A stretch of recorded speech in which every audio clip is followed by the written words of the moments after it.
আল্লাহ তাআলা আদম আলাইহিস সালামকে ডাইরেক্ট মাটি দিয়ে বানাইলেন, হাওয়া আলাইহিস সালাম রেখে আর এক খাবলা মাটি দিয়ে বানাতে পারতেন না? তা না বানায় এই জায়গার থেকে হাড় বের করে বানাইছে। তাও শরীরে তো অনেক সোজা সোজা হাড় আছে, এই যে এনতে এটুক সোজা, এই জায়গাতে এটুক সোজা, হাঁটুর ওই জায়গা সোজা, কোমরের রান হাঁটু পর্যন্ত সোজা। এই সোজা জায়গাতে না নিয়ে এই যে পেটের সাথে যে রিক্সার চটার মতো যে চটা আছে ওরই একখান চটা নিয়ে বানাইছে। কেন বানাইলেন? মানুষের অন্য মাটি দিয়ে হাওয়ারে বানাইলে বানাইতে পারতেন, তো দুই মাটির ভিতরে সম্পর্ক অতটা ভালো হতো না। যাকে বানানো হবে সে হবে এনার স্ত্রী। স্বামী আর স্ত্রীর ভিতরে বিশাল ভালোবাসা আর আন্তরিকতা তৈরি করার জন্য আঙ্গিক সম্পর্ক, দেহের অঙ্গে অঙ্গে যে সম্পর্ক, আপনার নিজের একটা অঙ্গের প্রতি আপনার যে ভালোবাসা আর একজনের অঙ্গের প্রতি ওই ভালোবাসা কোনোদিনও হবে না, যত বড় ক্লোজ ফ্রেন্ড হোক না কেন, নিকটতম বন্ধু হোক। তো নিজের অঙ্গের সাথে যে ভালোবাসা আর দরদ আর ব্যথা, এটা আর কাহারও সাথে হয় না। এই জন্য স্ত্রীটার সাথে স্বামীর এই ভালোবাসা গাঢ় তৈরি করার জন্য আল্লাহ তাআলা বাম পাশে থেকে একটা হাড্ডি বের করে বানাই দিয়েছে। তবে হাড্ডিটা বেকা, হাড্ডিটা বিটিরা শুনলি আবার রাগিয়ে থেকে না যায় কি। সৃষ্টিগতভাবে আল্লাহ তাআলা নারীদের মেজাজের মধ্যে একটু বেকামি বানাই দিয়েছে। বউডার মেজাজ, মহিলাদের মেজাজ একটু বেকা। মহিলারা বড় হঠাৎ বুদ্ধির অধিকারী, একেবারে হঠাৎ বুদ্ধির অধিকারী। হ্যাঁ যুবকরা খেয়াল রেখো, তোমারে ফুলই ফেলাইয়া প্রেম করাইয়া একটা জায়গা মতো নিয়ে যাবে। অ্যাডভান্স তিনিই হয়েছেন, তিনিই তোমারে তৈরি করেছেন, ফোন করে টাকা দিয়ে পয়সা দিয়ে ইত্যাদি করে মোটামুটি তোমারে কনভার্ট সেই করছে। যতদিন ধরা খাও নাই ততদিন এক অবস্থায় চলছে, যেদিন ধরা খেয়ে যাবে সেই দিন ওই বিটি সব বোঝা তোমার গালে উঠে যায়। আমি রাজি দিলাম না, সব বোঝা তোমার গালে উঠে, জুতোর বাড়ি কটা তুমিই খাওয়া। উনি সাধ্য হাতে চলে রাখি, আমি কই না। ইউসুফ আলাইহিস সালামের কিস্সা জানা আছে না? ইউসুফ আলাইহিস সালাতু ওয়াস সালামকে ফুসলাইছে জুলাইখা, নাকি জুলাইখাকে ইউসুফ? ইউসুফকে জুলাইখা তৈরি করেছে, তৈরি করতে পারে নাই, চেষ্টা করছে, ঘরের ভিতরে নিয়ে আটকাইছে, যত চেষ্টা সব করছে। ইউসুফ আলাইহিস সালাতু ওয়াস সালামকে আল্লাহ তাআলা নবী বানাবেন বিধায় ওনাকে ও জায়গা কুদরতিভাবে হেফাজত করেছে। কোন নবী জিন্দেগিতে চারিত্রিকভাবে চুল পরিমাণ ত্রুটিযুক্ত হন নাই। আখলাককে আল্লাহ তাআলা শতভাগ পিওর রাখছে। কেন? নবীরা হবে বক্তা, বলেন নবীরা হবে বক্তা, নবীরা হবে ডাক্তার। ডাক্তার সাহেবের কাছে গেছেন আপনি দাদির ওষুধ আনার জন্য, দাদির ওষুধ আনার যাইয়ে দেখছেন ডাক্তার তো দায় দিয়েছে দেন দেখি, উনি যাইয়ে দিয়েছে ডাক্তারের গলা ভরিয়ে হাত টাত সেই নখের এই জায়গা দিয়ে সব জায়গায় দিয়ে দায়। তো যে ডাক্তারের সারা গায়ে দায়, ওই ডাক্তারের কাছে দাদির ওষুধ খাওয়া যায়? তোমার ওষুধই তোমারই কাজ হয় না, আমার কি হবে? মধুখালীতে উঠছি, মাগুরা যাব বাসে, যেরকম বাসে চলতাম, উঠে দেয় যে এক চাচা দাঁতের মাজন বেচতেছে। বাসের শব্দে কিছু বোঝা যায় না, আর ওনারও গালে দাঁত নাই, দাঁত ছাড়া মানুষের কথা স্পষ্ট হয় না, চাউমাউ খাউমাউ করতেছে। আমি দেই করলাম যে চাচা কি কন? কয় বাবা এই দাঁতের মাজন দিয়ে দাঁত মাজলি মরার পরও দাঁত পড়ে না। আমি বললাম যে এই বেচা শুরু হচ্ছেন কি আপনার কটা পড়ার পরে? কতদিন বেছেন? 30 বছর। বলে মিথ্যে কথা কইয়া আর সারি জাতি পারতে চান না। আমার মতো একটুক বুদ্ধি যার আছে সে জীবনে আপনার ওই দাঁতের মাজন কিনবে না। আমি বুঝিয়ে ফেলাইছি যেই মাজনে তোমার দাঁত ঠেকাতে পারে নাই, ওই মাজনে আমার দাঁতও ঠেকাইতে পারবে না। ঠিক কি না? বক্তা নিজে যদি আমল না করে তাহলে সেই বক্তার বয়ানে উম্মত আমল করে না। শুনতে ভালো লাগবে, শুনতে ভালো লাগবে, বুঝেন কিন্তু কথা। কণ্ঠ আছে, তাল আছে, কথার যুক্তি আছে, কিস্সা কাহিনী দিয়ে বিনয় বিনয় কান্দে কান্দে গামছা দিয়ে নাক মুছে মুছে ফোপায় ফোপায় শোষায় শোষায় টানবে টানবে ইত্যাদি করে মজলিস মজায় রাখবে, শোনা পর্যন্ত শেষ। আব্দুল গফফার সাহেব হুজুর নগর কান্দার, সুর নাই তাল নাই, কাটা কাটা কথা বলে। শিক্ষিত জনতা যারা গিয়েছেন সাক্ষী দেন, কথাগুলো কেমন রসগোল্লার চাইতে মিষ্টি লাগে। রস নাই গুড়ি ভরা, রস নাই গুড়ি ভরা। আমাদের বয়ানে রসে ভরা, গুড় নাই, শুনতে ভালো লাগবে, কাজে লাগে না। তা আম্বিয়া আলাইহিমুস সালাম হবে উম্মতের ডাক্তার, তারা হবে উম্মতের বক্তা। তো বক্তা যদি ত্রুটিযুক্ত হয় তাহলে তার বয়ানে শ্রোতাদের কোনো কাজ হবে না। এই জন্যে 2.5-3 লক্ষ নবী রসুলকে আল্লাহ তাআলা রুহের জগতে আলাদা করে বাছাই করে নিয়ে নিজে হাতে প্রশিক্ষণ দিয়ে জন্ম থেকে তাদেরকে আখলাক আল্লাহ তাআলা কুদরতি কায়দায় পাহারাদারি করছেন। ইউসুফকে যখন জুলাইখা ভিতরে নিয়ে আটকাইছে তখন থরথরায় কাঁপতেছে। আর ইউসুফ আলাইহিস সালামের রূপের উপরে জুলাইখা আশেক হয়ে যাওয়াটা, পাগল হয়ে যাওয়া, এটা আদৌ তার দোষ না। জুলাইখাকে দোষী বলা যাবে না, কারণ ইউসুফ আলাইহিস সালামের রূপ দেখে পুরুষে পাগল হয়ে যেত। ইউসুফ আলাইহিস সালাম ছোট যখন মা মারা গেছে, ফুফু যান ওনার ফুফু নিয়ে ওনাকে লালন পালন করতেন। ফুফু ভাতিজাকে এমন ভালোবেসে বেড়াইছে তার রূপের উপরে। যখন বয়স হয়েছে লেখাপড়া করানোর জন্য ইয়াকুব আলাইহিস সালাম নিয়ে আসতে চাইছে, বুন্ডি আমার ছেলেরে দেবে না। না ভাই ইউসুফ চলে গেলে আমি মরে যাব, ভাই ইউসুফ চলে গেলে মরে যাব। ফুফু আর ভাতিজার ভিতরে তো কোনো খারাপ সম্পর্ক না, কিন্তু তার রূপে, তার আখলাকে, তার চরিত্রে এমন আশেক হয়ে গেছে ফুফু ছাড়বে না। যে কোনোভাবে নিয়ে এসছেন, মাঝে অনেক লম্বা কিচ্ছা। এরবারে তো বাপের ভালোবাসা থেকে বিচ্ছিন্ন করার জন্য ভাইরাজ অ্যাক্সিডেন্ট করলো, সেখান থেকে নিয়ে গেছে জুলাইখা। চেহারা কেমন ছিল, উতিয়াতলাহু শাতরু সূরা, তাফসীরে জালালাইনে লেখে গোটা মানব জাতির জন্য আল্লাহ তাআলা যে রূপ বাজেট করেছেন, যে রূপ বরাদ্দ করেছেন, মানব জাতির একটা রূপ, মানবিক একটা রূপ আছে না, প্রত্যেক প্রাণী জগতের আলাদা রূপ আছে। বাঘের একটা রূপ, তারপরে শিয়ালের একটা রূপ, সব প্রাণীর আলাদা রূপ। তো মানবিক একটা রূপ আছে। মানব জাতির জন্য যে রূপ আর চেহারা বাজেট করেছেন, তার সম্পূর্ণ চেহারার অর্ধেক একা ইউসুফ আলাইহিস সালাম দিয়েছে। ছোটরা কথা বলে না ওপাশে, তোমরা পর্দার ওপাশে কথা বলে না, শোনো তোমরা তো অনেক ভালো। তো একারে অর্ধেক দেশে, একটু ভাগ করে নেই, পরে যাচ্ছে জায়গা মতো। আর যে অর্ধেক থাকলো, সেই অর্ধেকের অর্ধেক ইউসুফ আলাইহিস সালামের দাদি রে। তাহলে টোটাল মানবিক রূপের 75%, 75% দাদি আর পুতাই পাইছে, তার অর্ধেক একা ইউসুফ। আর যে সাইরেনা বোঝেন তো, আপনারা মুরব্বীরা বোঝেন, পোলাপানরা আবার সাইরেনা বোঝা ছাড়ান দেশে। সাইরেনা তো দেশে নাই, সাইরেনা মরহুম হয়ে গেছে। অর্থাৎ 25%, 25%, এই 25% গোটা মানব জাতির মধ্যে ভাগ হয়েছে। আপনি একটু পাইছেন, আমি একটু পাইছি, প্রিয়াঙ্কা চোপড়া একটু পাইছে, যারা ওই যে পানিওয়ালা সবাই পাইছে একটু। এইটুকু। মিশরীকে যেয়ে দেখেন, মনে হয় যেন ইউসুফ আলাইহিস সালাম এরকমই ছিল। ইয়ামানিকে দেখেন, সৌদি আরবে যান, মিশরী ইয়ামানি চেয়ে থাকতে মনে হচ্ছে আল্লাহ কি রূপ তাদেরকে দেশে, অথচ ওই সাইরেনার মধ্যে একটু পাইছে।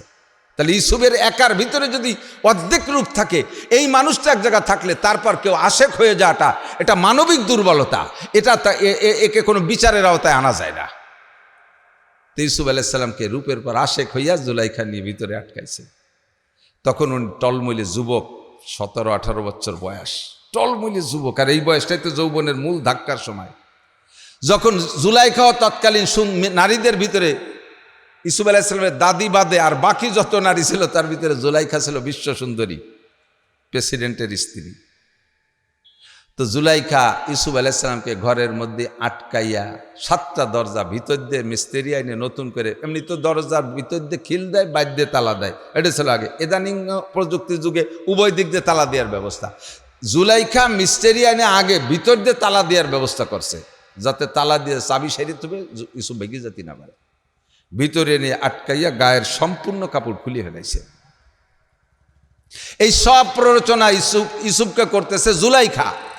এগুলো সব অ্যাডভান্স হচ্ছে জুলাইখা ওনাদের তৈরি করতে জন্য। ইউসুফ আলাইহিস সালাম পরে বলতেছেন, ওমা উবাররিউ নাফসি ইন্নান নাফসা লাআম্মারাতুম বিসসুই ইল্লা মার রাহিম।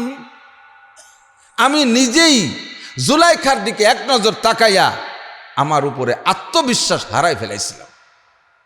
অ্যাক্সিডেন্ট হয়ে জাতি লাগছিল, বারবার ধাক্কাচ্ছিল, হয়ে যাক একবার, তওবা করে নেব। ওদিকে আল্লাহর ভয়ের ভিতরে কাজ করতেছে।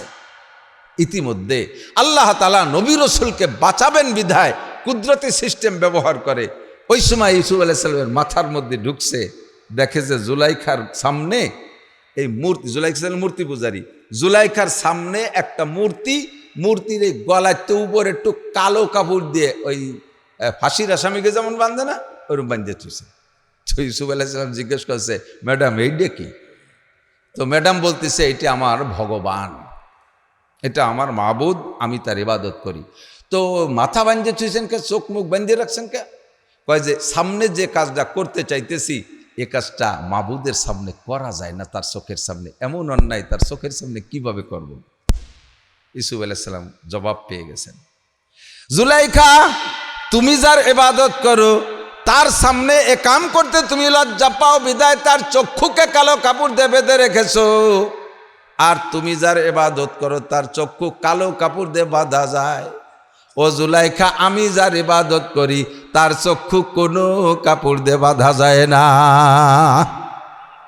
তোমারটারে কালো কাপড় দিয়ে বেঁধে রাখলে দেখতে পারবে না, আমারটার চোখ তো বাঁধা যায় না। পাথরের মূর্তির সামনে যদি তুমি এই অন্যায় করতে তুমি লজ্জাবোধ করো, ভয় পাও, আমার আরশে আজিমের মালিক সামিউম বাসির, আলোতে আধারে দিনে রাত্রে বনে জঙ্গলে যে জায়গা যে হালাতে যে কাম করি না কেন সব আমার রব দেখে কি দেখে না? ও যুবক, সাবধান হয়ে যাও, পাট বাগানের ভিতরে বসে গাঁজা খাও। এদিকে পাটের চাষ হয় নাকি? মূল পাট তো ডিস্ট্রিক্ট পাটই তো আপনাদের লাগে। পাট, এই পাট বুনচ্ছে আর গাঁজা খোররা খুব খুশি। আমার বাড়ির পূর্ব দিয়ে প্রায় 2 মাইল পাট বাগান। এখন কোনো যুবক টুবক দেই না, পাট বুননোর পরে যখন মাজা সমান হয়, আরে বাবা দলে দলে কেমন যেন চিল্লে দিতে যাচ্ছে, বিকেলে ঘাস করতে যাচ্ছে। পাট বাগানের মধ্যে অন্যায় করো, কলেজের পিছনে দাঁড়ায় অন্যায় করো, সুন্দরবন জঙ্গলের মধ্যে যে অন্যায় করো, কক্সবাজার কুয়াকাটায় যে অন্যায় করো, সব আল্লাহ দেখে কি দেখে না? কথা বলেন, দেখে। সাবধান থাকো। গুনাহ থেকে বাঁচার জন্য 3টে কথা স্মরণ করলে আপনি গুনাহ থেকে বাঁচতে পারবেন। বলবো? গুনাহ থেকে বাঁচার ইচ্ছা আছে তো? যদি বাঁচার ইচ্ছা থাকে পরামর্শ 3টে মনে রাখবেন, তাহলে গুনাহ থেকে বাঁচতে পারবেন। 3টে কথাকে একে একে মনে করার চেষ্টা করবেন, এটা আবার আপনার ব্যক্তিগত দায়িত্ব। তাহলে গুনাহ থেকে বাঁচতে পারবেন। গুনার মধ্যে শান্তি নাই, গুনাহ করার ভিতরেও অশান্তি, গুনাহ করার পরে তার চাইতে বড় অশান্তি। এজন্য গুনাহ থেকে বাঁচতে হবে। 3টে কথা মনে রাখবেন। 1 নম্বর আমার দিকে খেয়াল। 1 নম্বরে খেয়াল করবেন, আপনি যে হালাতে যে অবস্থায় যেখানে গুনাহ করতেছেন স্বয়ং আল্লাহ আপনাকে দেখতেছে। জিনা করতেছেন, জিনার অত অবস্থা আল্লাহ দেখে। কেমন একটা অন্যায়, কেমন জঘন্য অপরাধ করতেছেন, আমার এই অপরাধ অবস্থা আমার আল্লাহ দেখতেছে। আল্লাহ আমাকে দেখে, জোরে বলেন দেখে। আল্লাহর সামনে কিভাবে করবেন? মানুষের সামনে করতে পারেন না, আল্লাহর সামনে কিভাবে করবেন? আল্লাহ আমার গুনাহ হালাতটা দেখে। সুদে টাকা লেনদেন করেন, আল্লাহ দেখে। ঘুষের টাকা লেনদেন করেন, আল্লাহ দেখে। মানুষের সাথে প্রেম গল্প করেন, আল্লাহ দেখে ও শোনে। যত গোপনে যেখানে করেন না কেন সবই আল্লাহ দেখে। আল্লাহর সামনে গুনাহ করা যায় না, এই কথাটা কল্পনায় আনলে আপনি গুনাহ থেকে ফিরে আসতে পারবেন। 2 নম্বর কল্পনা হলো কিরামান কাতিবিনা ইয়ালামুনা মা তাফআলুন। সম্মানিত ফেরেশতারা 2 কাঁধে আছে না নাই? মা ইয়ালফিজু মিন কাউলিন ইল্লা লাদাইহি রাকিবুন আতীদ। গোয়েন্দা ফেরেশতা আমার আপনার কাঁধে বসে আছে, তারা ভিডিও ক্যামেরা নিয়ে বসে আছে। আপনার স্থান, আপনার বডি, আপনার মাস, আপনার দিন, আপনার সাল, আপনার প্যান্ডেল, আপনার স্থান সব কিছু তারা তারিখ সহ অডিও ভিডিও কইরা ওয়াকুল্লা ইনসানিন আলজামনাহু তাইরাহু ফি উনুকিহি। মৃত্যুর সময় প্রত্যেকটা মানুষের রূহের গলায় ওই আমলনামা ঝুলাই দিয়ে ফেরেশতারা চলে যায়। বের করবে কবে? আল্লাহ বলেন অনুখরিজু লাহু ইয়াউমাল কিয়ামাতি কিতাবান ইয়ালকাহু মানসুরা। হাসরের মাঠে ওই গলার থেকে তাবিজটা খুলে নিয়ে তোমার সামনে ওপেন করে দেওয়া হবে, আর বলা হবে ইকরা কিতাবাকা কাফা বিনাফসিকাল ইয়াউমা আলাইকা হাসিবা। তুমি দুনিয়ায় কোন কোন অন্যায় করেছো, তোমার সাথে আমি মৌখিক তর্ক করব না, তোমার সাথে আমি অন্য কোনো সাক্ষী ব্যবহার করব না। বান্দা, তোমার আমলনামা, তোমার সাক্ষী দেখো ওর মধ্যে আছে না নাই, তুমি নিজেই পড়ো। ইকরা মানে পড়ো, ইকরা কিতাবাকা, তোমার কিতাব পড়ো, আমলনামা পড়ো। কাফা বিনাফসিকাল ইয়াউমা আলাইকা হাসিবা, তোমার হিসাবের জন্য তোমার পড়াই যথেষ্ট হবে, আমার আর কোনো দলিল পর্চা লাগবে না। ও বন্ধুরে, তুমি এই কিরামান কাতিবিনকে ভয় পাও, ওরা কিন্তু ঘুষ খাইয়ে 2 লাইন মুছে ফেলে না। কিরামান কাতিবিনরে 2 কোটি টাকা দিল, ভাই এই ভাষাতে খানিক মুছিয়ে দেবে মুছিয়ে। ওরা ঘুষখোর না আমাদের অফিসারকে মতো। কাজেই তুমি কিরামান কাতিবিনের কথা স্মরণ করো, ফেরেশতারা আবার সব দেখে ও লেখে, তাহলেই গুনাহ থেকে ফিরে আসতে পারবেন। 3 নম্বর হলো, এদিক তাকান, আমি আপনি যে হালাতে গুনাহ করি ওই হালাতে আমার মরণ হতে পারে কি পারে না? পারে।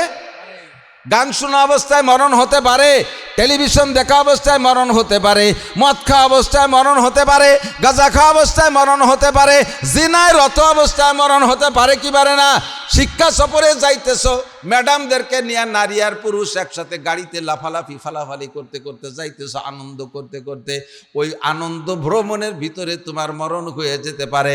আর একটা কথা মনে রাখবেন, কয়লেন নবী সাল্লাল্লাহু আলাইহি ওয়াসাল্লাম, তামুতুনা কামা তাহামাদিক তামুতুনা কামা তাহয়াউন ওয়া তুহশারুনা কামা তামুতুন। তোমার জীবন যাপন যেমন হবে, জীবনের শেষ অবস্থাটা যে হালাতে হবে ওই হালাতে তোমার মরণ হবে। আর যেই চেহারায় যে হালাতে যে আমলের ভিতর দিয়ে মরণ হবে, তুহশারুনা কামা তামুতুন, তোমাকে ওই কাজ সহ হাসরের মাঠে উঠানো হবে। বিড়ি খাওয়া অবস্থায় মরণ হয়েছে, বিড়ি খাওয়া অবস্থায় হাতে বিড়ি অবস্থায় তোমার উঠানো হবে। মদ গাঁজা আবা খাওয়া অবস্থায় মরণ হয়েছে, তওবা করো নাই, ওই হাতে থাকা অবস্থায়, মুখে থাকা অবস্থায়, পেটে থাকা অবস্থায় মরণ হবে।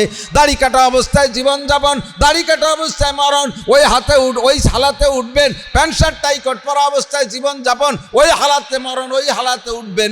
যদি আপনারে কাফন পরায় দাফন করানো হয়, তবুও আপনি হাসরের মাঠে উঠানোর সময় কাফন পরানোর আগে যে পোশাকে ছিলেন সেই পোশাক আপনাকে পরানো হবে।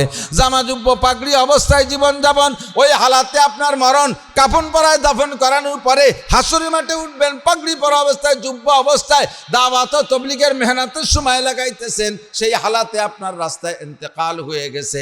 কাফন পরায়া দাফন করানো হবে, হাসরের মাঠে উঠবেন তবলিগের ব্যাডিং হাতে কইরা, তবলিগের ব্যাডিং মাথায় কইরা, হাড়ি পাতেল কাঁধে কইরা। তাহলে আপনি নিজেই বার বিচার করেন কোন হালাতের মরণটা আপনি কামনা করেন। গুনার হালাতে মরবেন, জারিজানের গানের আড্ডার মধ্যে বসা মারা গেছেন, আপনি সিনেমার হলের মধ্যে বসা, শো চলতেছে সেই অবস্থায় মারা গেছেন, টেলিভিশনের ভিতরে নোংরা ছবি দেখতেছেন, সেই হালাতে স্টক করছেন। স্টক করতে তো আগেতে বলে কইয়া আসে না, স্টক আসে নাকি? হ্যাঁ, তুমি রেডি থেকো, আগামী সোমবারে স্টক করবা, কয় কোনোদিন? স্টক মানে স্টক, হঠাৎ ব্রেক। স্টক কি? স্টক আলাদা কোনো রোগ নাই। স্টক আমার দিক খেয়াল করে, স্টক হলো আজরাইল আলাইহিস সালামের বেশকি। সামনে এসে যে বেশকি মানে ওতে আত্মা কালায় যায়, ব্রেন স্টক, হার্ট স্টক। আর এই ডাইরেক্ট আজরাইলকে দেখে যারা স্টক করছে ওগুলো আর হাজারো চিকিৎসা দিলে বাঁচে না। আইসিইউতে কয়দিন পর্যন্ত খালি ডাক্তাররা পয়সা খায়, মূলত বাঁচে না, ওটা শেষ। তামুতুনা কামা তাহয়াউন, গুনাহ থেকে বাঁচার জন্য আমার দিক 3 নম্বর খেয়াল করা যাবে তো কি বলছি বলেন তো? 1 নম্বরে গুনাহ হালাতে কে দেখে? 2 নম্বরে কিরামান কাতিবিন লেখেও লেখে। 3 নম্বরে আমার এই হালাতে মরণ হয়ে যেতে পারে। মরণটা যদি হয় আমার এমন, তাহলে কেমন হবে?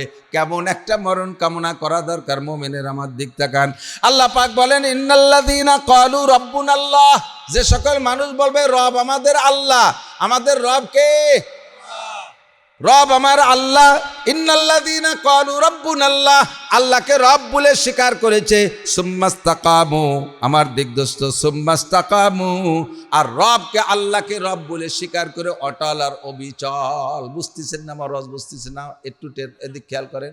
রব মানে সর্বময় পালন কর্তা, লালন কর্তা। কে? বাঁচায় আল্লাহ, বাড়ে আল্লাহ, খাওয়ায় আল্লাহ, পড়ায় আল্লাহ, যার যা দরকার সব কিছু পরিবেশন কে করে? ইনি হলেন রব। ব্যক্তি পার্থক্যে সব কিছুর পার্থক্য। ছোট দুধের বাচ্চারে যা দেয়া দরকার তা তিনি পরিবেশন করেন। একটু বড় হলে যা লাগবে তাও তিনি দেন, আর একটু বড় হলে যা লাগবে তাও তিনি দেন। বিবাহর বয়স হলে যা লাগবে তাও তিনি দেন। কর্মজীবনে যে যা লাগবে তাও তিনি দেন। দাম্পত্য জীবনে কি লাগবে তাও তিনি দেন। সন্তানও তিনি দেন। দালানকোঠা গাড়ি বাড়ি তিনি দেন। ক্ষমতা তিনি দেন। সব কিছুর রব আমার আল্লাহ। বলেন কে? এই কথা বলে মাথা নত করবেন না কাহারও কাছে। দুনিয়ার কোনো নেতা নেত্রী, কোনো শিল্পপতি কোটিপতির কাছে প্রার্থনা না। ওয়াইজা সালতুম ফাসআলুল্লাহ, যেহেতু রব আমার আল্লাহ, চাইতে হলে কার কাছে চাইব? এই কথার পর অটল থেকে যদি তো আপনার মৃত্যু সময় এসে যায়, আপনার মরণটা কেমন হবে? আমার মরণটা কেমন হবে, এরকম একটা মরণ যদি কামনা করেন তাহলে ওই কথার পর অটল থাকবেন। আপনার জান নিতে আসবে তাতানাজ্জালু আলাইহিমুল মালাইকা, আয়াতে বলে ফেরেশতা নাজিল করা হবে, তাফসীরের মধ্যে লেখে আপনার জানটা নেয়ার জন্য অভ্যর্থনা জানাইয়া রিসিভ করার জন্য আজরাইলের সাথে 500 ফেরেশতা আসে। জান্নাতি 500 ফেরেশতা আসে, এদের হাতে থাকে জান্নাতি প্লে কার্ড। এই ফেরেশতারা এসে আপনার পাশ দিয়ে বসে আপনাকে অভয় দেয়, আল্লাহ তাকাবু। ফেরেশতারা বলে, মাইয়েতি মাত্র শোনে, পাশের কেউ শোনে না। 500 ফেরেশতা বলে আল্লাহ তাকাবু, আল্লাহ তাকাবু। সামনে আপনি মরণকে ভয় পেন না, সামনে কোনো কিছু ভয়ের কোনো কারণ নাই, আপনার সামনে শুধু আনন্দ আর আনন্দ, সাহস আর সাহস। আল্লাহ তাকাবু ওয়ালা তাহজানু, টেনশন করেন না, বিবি বাল বাচ্চার কি হবে এই টেনশন করেন না।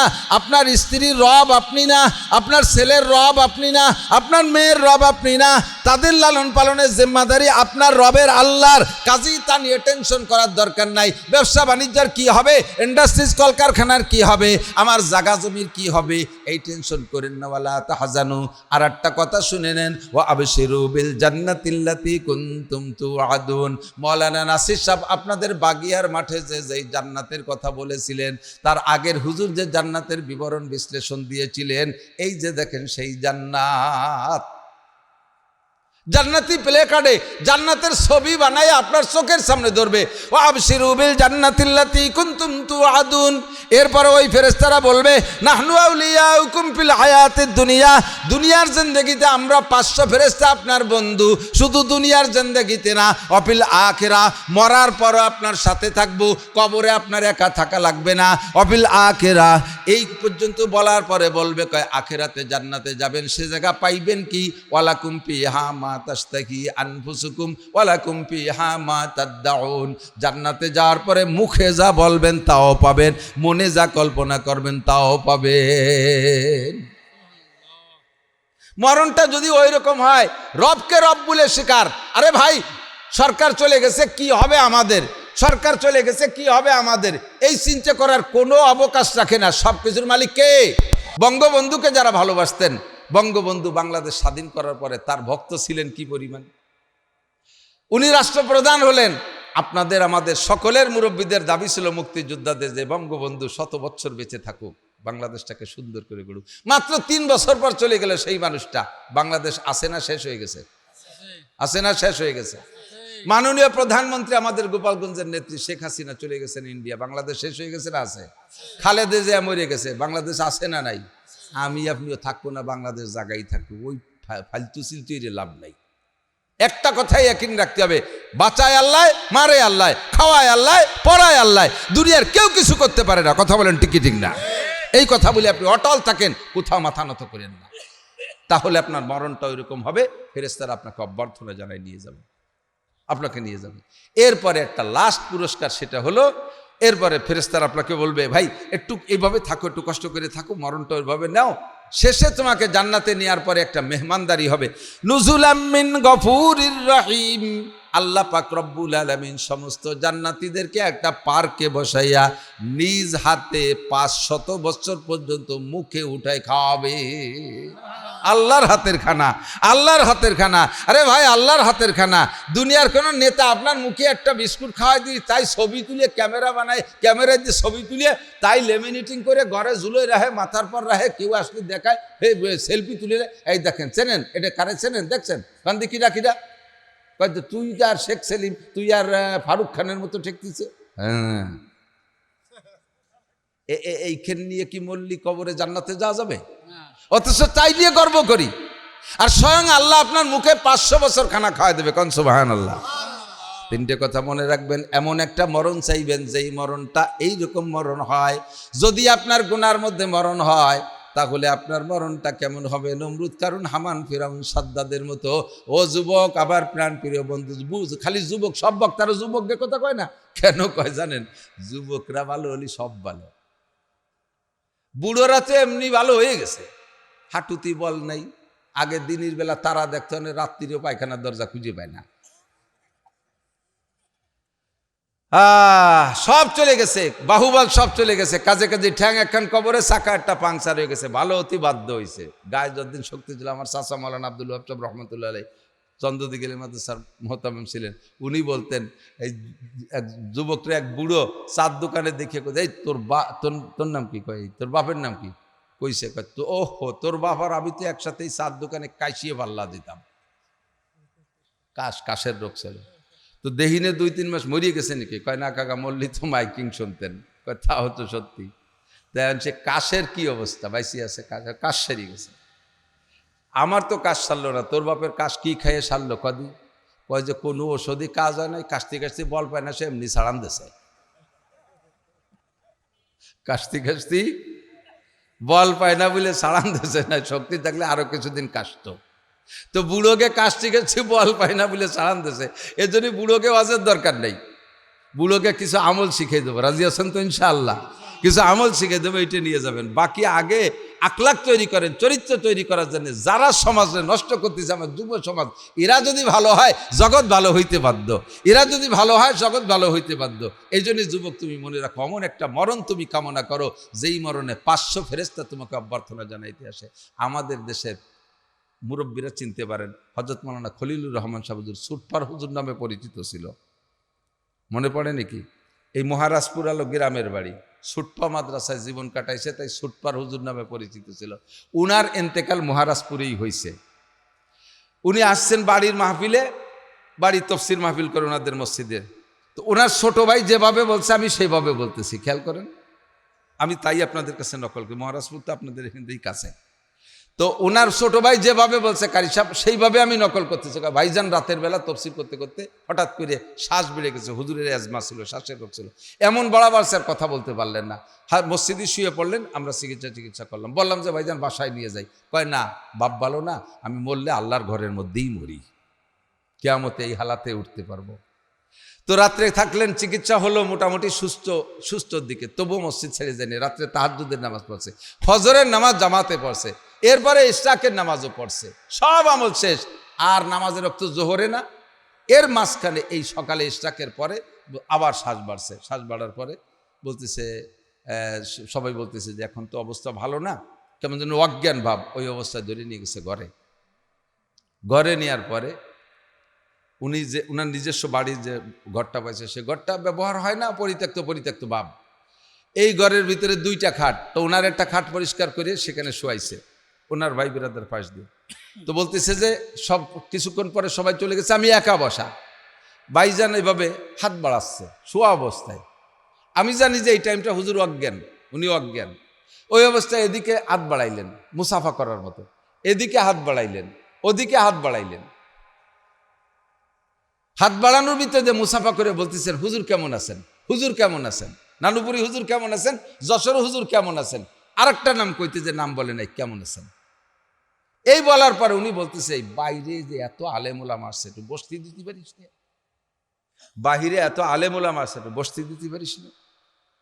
আমি বেরোয় দিই যে একজন মানুষও নাই। আবার ঘরে এসে ভাইজান বাইরে তো কোনো মানুষ নাই, কে 400-500 মানুষ তোমার চোখে পড়ে না, ওদের একটু বসতি দে, খাটখান পরিষ্কার করে দে। এই 400-500 পাঠায় দিছে, পাগড়িওয়ালা জুব্বাওয়ালা, 500 মানুষ দেখতেছে উনি, 500 ফেরেশতা আল্লাহ তাআলা জান্নাতের জন্য পাঠায় দিছে। এই কথার পরে আর কথা বলে নাই। এরপরে বললেন আল্লাহুম্মা রফিকাল আলা, আল্লাহুম্মা রফিকাল আলা, আল্লাহুম্মা রফিকাল আলা, যে কথা নবী পাকের ইন্তেকালের সময় নবী বলেছিলেন। কলেমা পড়তে পড়তে আল্লাহর বান্দা চলে গেছে।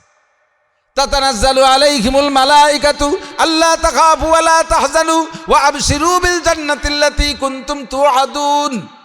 আপনাকে আল্লাহ পাক রব্বুল আলামিন এই জান্নাতি মানুষ হিসেবে দুনিয়া থেকে নেবে। মরণটা এমন যদি পাইতে চান তাহলে আপনি সর্বক্ষণ ওই কথাটা মনে রাখবেন, আরে আমি যে হালাতে যে কাম করতেছি, আমার এই হালাতে মরণ হতে পারে, আমার মরণটা যেন গুনার মধ্যে না হয়। মুসলমানি চেহারা নিয়ে আমার মরণটা হয়, ইবাদতের মধ্যে আমার মরণ হয়, তিলাওয়াতের মধ্যে আমার মরণ হয়, রমজান মাসে আমার মরণ হয়, আরে জুমার দিন যেন আমার মরণ হয়, সোমবার যেন আমার মরণ হয়। এমন একটা ভালো মরণ চাইবেন, রহে মেরা মাসকান হাওয়ালিয়ে কাবা বনে মেরা মদফন দিয়ারে মদিনা। যতদিন দিন আল্লাহ বাঁচায় রাখো, মক্কা শহরে একটু জায়গা দিও, মরণটা যেন মদিনা হয়, নবী পাকের রওজার কাছে জান্নাতুল বকি, ওই জান্নাতুল বকি কবরস্থানে যেন একটু জায়গা পাই। মুমিনের তামান্না এরকম হতে হবে। ইউসুফ আলাইহিস সালাতু ওয়াস সালাম তাৎক্ষণিকভাবে মনের ভিতরে ওই কামড় দিছে, আরে আমি যে অন্যায় করবো এই হালাত তো আমার আল্লাহ দেখে। কথা বলেন, আল্লাহ দেখে। ওদিকে জুলাইখারে বলল, জুলাইকা তুমি যারে পূজা করো সে তার মাথা কালো কাপড় দিয়ে বানলি, সে দেখে না, আমার আল্লাহ এই গুনাহ অবস্থায় দেখে, কাজে আমি তার সামনে অন্যায় করতে পারবো না। এতেও জুলাইখা ছাড়ছে না। এর মধ্যে দেখে ইয়াকুব আলাইহিস সালাতু ওয়াস সালাম ওই রুমের মধ্যে, ওই রুমে তো ওই দুইজন ছাড়া কেউ নাই, ইয়াকুব আলাইহিস ইউসুফ আলাইহিস সালামের আব্বা। ওই রুমের ভিতরে ইয়াকুব আলাইহিস সালাম বসে এই শাহাদত আঙ্গুল কামড়ায় ধরে বসে রয়েছে।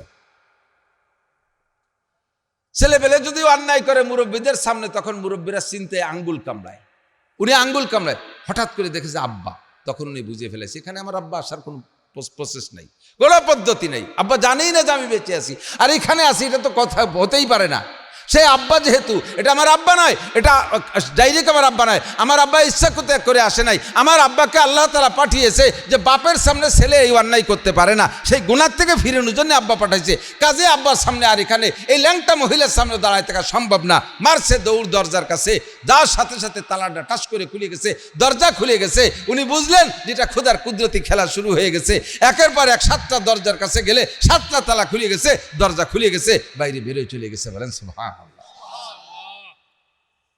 আল্লাহ পাক বলেন, ওয়াল্লাযীনা জাহাদু ফীনা লানাহদিয়ান্নাহুম সুবুলানা ওয়া ইন্নাল্লাহা লামাআল মুহসিনিন। ও বান্দা, তুমি আমাকে পাওয়ার জন্য চেষ্টা করো, তোমার চেষ্টা যেখানে যে শেষ হবে ওখান থেকে আমার রহমত আগায় আসবে, ওখান থেকে আমার রহমত শুরু হবে। তোমার চেষ্টা দরজা পর্যন্ত, ও পর্যন্ত যাও, বাকিটুক আমি করব। গুনাহ থেকে বাঁচার জন্য চেষ্টা করেন, যেখানে যে আপনার চেষ্টা শেষ ওই জায়গা থেকে আল্লাহর রহমত শুরু হবে। এর আগের থেকে আপনি কোনো খারাপ সিদ্ধান্ত নেবেন না। সুদে কারবার, অভাবে বলছে আর কি করবো, বাঁচতেছি না, কোনো অপেক্ষা না করে যাই এই সুদ যারা দেয় তাকে সাথে যোগাযোগ করে ফেলেছে। বেড়া, ক্যাডামস, কারিতাস, বিআরডিবি, স্বনির্ভর, জাগরণী চক্র, আশা, প্রশিকা, গ্রামীণ ব্যাংক, এই ব্যাংক, ও ব্যাংক, সে ব্যাংক, কত গাক মাক দুনিয়ার তা পয়দা হয়েছে, চলে আসে। একটু অপেক্ষা করতে রাজি না। অপেক্ষা করেন, ব্যবস্থা হবে। একেবারে বাস্তবে দিকতে ওমাইয়া তাওয়াক্কাল আলাল্লাহ ফাহুয়া। কষ্ট হচ্ছে আপনাদের? বাজে কথা বলতেছি নাকি? আসেন, ইমান ঠিক করেন। এবছর এই রাজনীতির বছর, প্রত্যেক দেখছি ইউনিয়ন রাজনীতি হোক আর এই কি বলা হয় জেনারেল রাজনীতি হোক, রাজনীতির বছর রাজনীতি সবাই মিলেই করে। ফাঁকে রাজনীতি ঘটে যাওয়ার পরে দু একদিন পরেতে যত দোষ নন্দ ঘোষ চাপটা এসে মৌলবীকে প্রপার দিবার দান আইসিয়ে দিয়ে পিএস খাওয়াই ছেড়ে দিবানি, পাট নীতি আসলে পাট দিয়ে বান দিতে পারি, বাস কালেক্টর হতে আসলে আহিয়ালা বাস দেবানি। এই যে দুনিয়ার সব দোষ মৌলবীকে। এবছর তো তারই একটা বছর, মোটামুটি আমাকে পরে এরকম রেড অ্যালার্ট আইছে। তা আমাদের রেড অ্যালার্টের নতিজা আমি কি পাইছি, ফলাফল, যতদিন পর্যন্ত রেড অ্যালার্ট আসে নাই ভালো ছিলাম, অতদিন পর্যন্ত গত রমজানও টাকা পাইছি মাদ্রাসায়। আমার হাতে আমি 4 লাখ টাকা, আর উস্তাদের কালেক্টর আমার হাতে এসে 4 লাখ। আর এই বছরে রেড অ্যালার্টের ভিতরে মনটা ভেঙেই গেছে যে আর কালেকশনে যাব না, কোথাও যাব না, কের কাছে বললি খালি সমালোচনা করে, বললি খালি কোটা দেয়। চুপ করে বসে রয়েছি। অনাসে আমার অ্যাকাউন্টে মাদ্রাসার টাকা 15 লক্ষ টাকা ঢুকছে। গেছি উমরায়, রিয়াদ দাম্মাম জুবাইলে, আমাদের এই কাশিয়ানী মকসিদপুরের বহুত ভাই আমার ইফতারির দাওয়াত দিয়ে নিয়ে গেছে সে মক্কা থেকে, যাইয়ে তারা উঠে দিয়েছে 6 লাখ টাকা। আল্লাহে আল্লাহর কসম, চুল পরিমাণ ফিকিরে বাঁচছিল না। ওখানে থাকা অবস্থায় মোবাইলে মেসেজ দেখি যে ব্যাংকে ঢুকছে, এক আল্লাহর বান্দা দিচ্ছে 3 লাখ, জীবনেও তারা দেখিনি, সেও আমারে দেখে নাই, 3 লাখ টাকা ঢুকে দিচ্ছে সৈয়দপুরীতে। আসার পরে 1,50,000, 10,000, 20,000 করে ঢুকতে 15 লক্ষ টাকা। আল্লাহ কয়, তুমি যে জায়গার থেকে ভাবো আমি তার চাইতে অনেক উপরের থেকে ভাবি। রিজিকের মালিককে। একটু শক্ত হন্ত, যাইয়েন না সুদে কারবারের কাছে। আর রেবা সাবুনা জুজা, সুদ খান বা দেন, সুদে সংস্থায় যারা চাকরি আসতেছে কুরবানি একটু কয়ে দিয়ে যায়, আর তো আসতে সময় পাবো না। সুদে প্রতিষ্ঠান, যেই প্রতিষ্ঠানে সুদের লেনদেন হয়, ভালো করে বোঝেন, যেই প্রতিষ্ঠানে সুদের লেনদেন হয় তাই সরকারি হোক আর বেসরকারি হোক, যে প্রতিষ্ঠানে সুদের লেনদেন হয় ওই প্রতিষ্ঠানে আপনি যদি চাকরি করেন, জেনুইন ডিউটি করেন, ডিউটিতে কোনো ফাঁকি দেন না, তাহলে আপনার বেতনটাকে আপনি পিওর হালাল মনে করতেছেন। কারণ তো ডিউটিতে ফাঁকি দেইনি, সকাল 9:30টায় আসি, 4টের পরে অফিস বন্ধ হলে যাই, আমি চুল পরিমাণ ফাঁকি দেই না, মানুষকে কষ্ট দেই না। কিন্তু আপনার প্রতিষ্ঠানটা সুদে কারবারের। এখানে সঠিক ডিউটি করার পরে আপনি বেতন পাইছেন, সেই বেতনের টাকায় দিয়ে আপনি যদি কুরবানি করেন, বেতনের টাকায় যদি আপনি কুরবানির ভাগী থাকেন, 7 ভাগীর 6 ভাগী 6 জন, তাদের টাকা হালাল। আর আপনি এই আপনি এই সুদে প্রতিষ্ঠানে চাকরি করে বেতন দিয়ে ওই বেতনের টাকায় দিয়ে 7 নম্বর ভাগী হয়েছেন, আপনার কারণে বাকি 6 জনের কুরবানিও বাতিল। ওমা আলাইনা ইল্লাল বালাগ, প্রশ্ন করলে আমি জবাব দিতে পারবো না। আমি যাহা পেয়েছি কোরআন হাদিসে তাই রেখে গেলাম। ফামান শাআ ফালইউমিন ওমান শাআ ফালইয়াকফুর। বাংলাদেশ সরকারের উচিত ব্যাংকিং সিস্টেম, আসেন কোরআন সুন্নাহ দেখা কোন পদ্ধতিতে পরিচালনা করলে সুদমুক্ত ব্যাংকিং সিস্টেম চালানো যায়, ব্যাংক চালানো যায়, কোরআন হাদিসের ভিতরে অবশ্যই তার ব্যবস্থা আছে, সেখান থেকে নেন। যত সুদে কারবার, সুদ এত বড় জঘন্য। মসজিদের ক্যাশের টাকা সুদের পাল লাগাইয়ে খায়, মসজিদের ক্যাশের টাকা দিয়ে দোকানের পুঁজি বানায়। কাজে মিয়া কাজের সময় পাইলে হলো, নো, জায়েজ নাই। কাজের সময় পাইলে কি আপনি ওই টাকা ব্যবহারই করতে পারবেন না। আপনি মাইয়ের বিয়ে দিচ্ছেন, ও মাইয়ে শ্বশুর বাড়ি টেকবে না, তালাক খেয়ে চলে আসবে। ছেলের ওই চাইতে মুসলমানি দিচ্ছেন, মুসলমানিও টেকবে না, বছরে একবার দেওয়া লাগবে। ওই টাকাতে দালানে ছাদ দিচ্ছেন, ছাদের উপরে ঠাটা পড়বে। ওই টাকাতে ধান চাল কিনে খাইছেন, আপনার পেটে পীড়া হবে, আপনার পেটের ভিতরে রোগ হবে। এগুলো হারাম, এগুলো হারাম। ঢুকবে রাইফেলের গুলির মতো চিকুন হইয়া পিছনে বোগলা ধরে বেরোয় যাবে। প্রত্যেক হারামের এই স্বভাব, প্রত্যেক হারামের এই স্বভাব। ওয়াজ করতে চাইছিলাম একটা, কতি কতি সরি চলে এসে আর এক দিক তো আর হলো না। তবে একেবারে কি বাজে কথা করছি নাকি?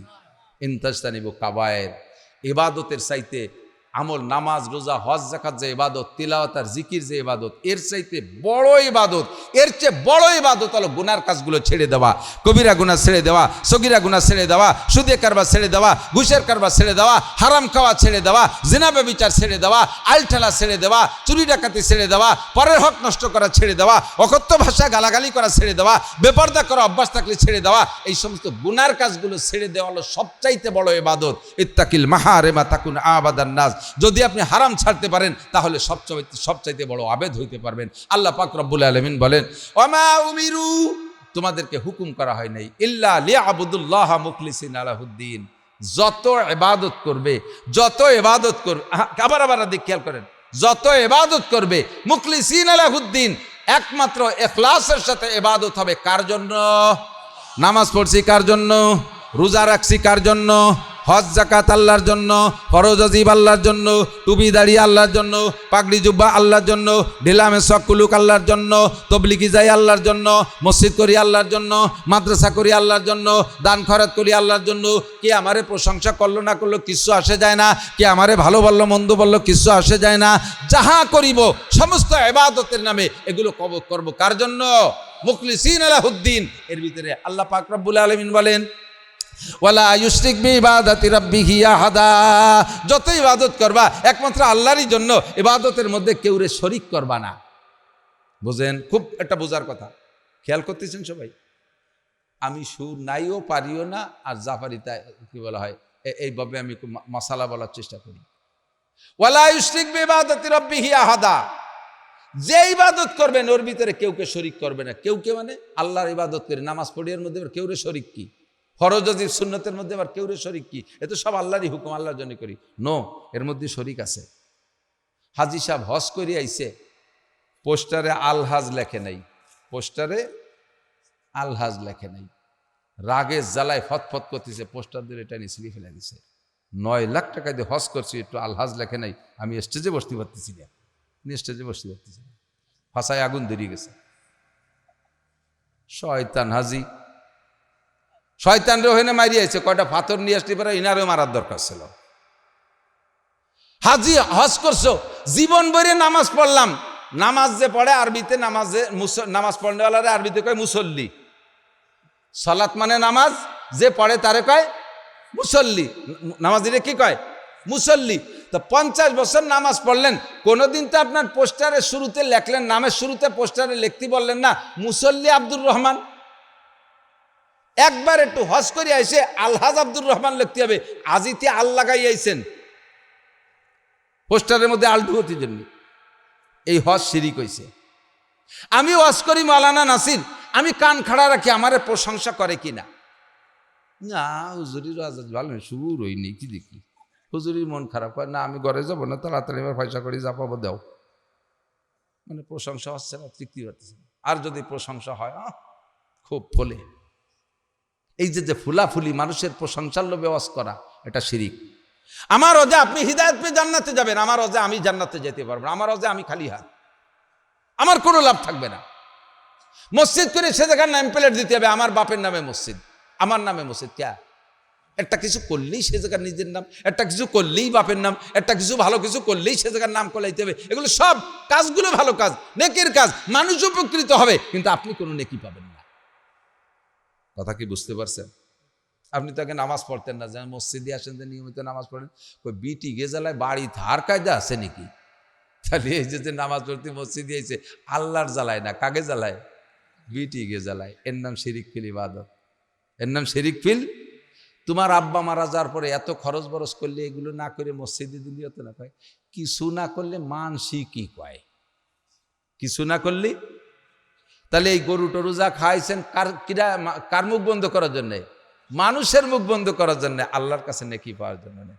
যদি নেকি পাওয়ার জন্য করতেন তাহলে গরু খাওয়ানো চাইতে মসজিদের এক কোনায় কাজ বাকি রয়েছে, ওই ঠুক করে কমপ্লিট করে দিতেন, কিয়ামত পর্যন্ত বাপে ওখান থেকে নেকি পাইতো। কিন্তু সে জায়গা দিলি তো মানসি ভালো কয় না, মানসি নাম কয় না। 5টা গরু জবই দিয়ে খাওয়াই দিলি, জুমচা খান খাইছে অমুক, বাপ যেমন ছেলে সেরকম, এই প্রশংসায় খুশি। এর নাম শিরিক ফিল ইবাদত, এর নাম শিরিক ফিল।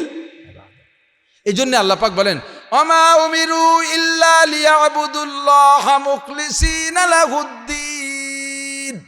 প্রত্যেকটা ইবাদত করবা একমাত্র ইখলাসের সাথে। কার জন্য? নামাজ আল্লাহর জন্য, দান খয়রাত আল্লাহর জন্য, হজ করবো আল্লাহর জন্য, উমরা করবো আল্লাহর জন্য, যাকাত দেবো আল্লাহর জন্য, কোরআন পড়বো আল্লাহর জন্য, মসজিদ মাদ্রাসা আল্লাহর জন্য, মাহফিল করবো কার জন্য? কে আমারে ভালো বললো মন্দ বলবো কিচ্ছু আসে যায় না। সারে দুনিয়া হো মুকালেব ফির না কোই নুকসান হয়, খুব নেহি কুছ গম নেহি জব রহমতে রহমান হয়। সারা দুনিয়া আমার বিপক্ষে চলে যাক, কিচ্ছু আসে যায় না, আমার আল্লাহ আমার নবী যদি সন্তুষ্ট থাকে বাস। আল্লাহ কথা কি বুঝে আসছে? বড় করে জিয়াফত খাইলেন আব্বা আমার জন্য, ভালো জিনিস, ভালো জিনিস, জিয়াফত খাওয়ানো ভালো জিনিস, মানুষকে খাওয়ানো। হযরত উসমান বলেন আমার 3টে জিনিস ভালো লাগে। 1 নম্বরে একরামুল না, 1 নম্বরে ইতামুল জিয়ান, 1 নম্বরে ইতামুল জিয়ান। হযরত উসমানের গুণ, ক্ষুধার্তকে খানা খাওয়াইতে ভালো লাগে। আমাদের দেশে বড় বড় জিয়াফত হলি ক্ষুধার্তকে আগে খাওয়ায় না পেট ভরা লাগে আগে খাওয়ায়? চেয়ারম্যান, মেম্বার, মাতুব্বার, প্রফেসর, হজরত মাওলানা, পীর সাহেব, পীরে কিবলা জম্মের খা খাইয়ে পেট নাগল পাচ্ছে না, ই গাতারি গাতারি গ্রুপে আগ বৈঠকে খাওয়াই দেয়। গরিব মানুষ আসতে ঢুকতে গেলে ফেরা গেটি ধরে, এই বাসতলা বয়, শেষ বৈঠকে খাবি। 3 দলরে খাওয়ানোর পরে শেষমেশ থাকে না, ডাইল দিয়ে বাড়োয় দাও, ডাইল মেরে দাও, আর একটু জলের কি বলা হয় গোশের জল। এই যে ফাঁকি দিয়েছেন, এই যে ফাঁকি দিয়েছেন, গরিবের অন্তর থেকে যে হাই বেরোইছে, তোমার ওখানে বড় লোকরে খাওয়াইয়ে একটা নেকিও পাবে না, একটা নেকি। খাওয়াইতে হলে আগ বৈঠকে গরিবরা খাবে, এতিমরা খাবে, যারা সারা বছরে গরুর গোশ কিনে খাইতে পারে নাই, প্রথম বৈঠকে তাকে বসাতে হবে। কথা বলেন? প্রথম বৈঠকে তারা, তারপরে তারা 3 বৈঠকে গরিবকে খাওয়ানোর পরে যদি থায় বড় লোক খাবে, নালি বড় লোককে বলে দেবেন যে গরিবকে খাওয়ানোর পরে কিচ্ছু নাই, আপনারা যান, একটু মন খারাপের দরকার নেই।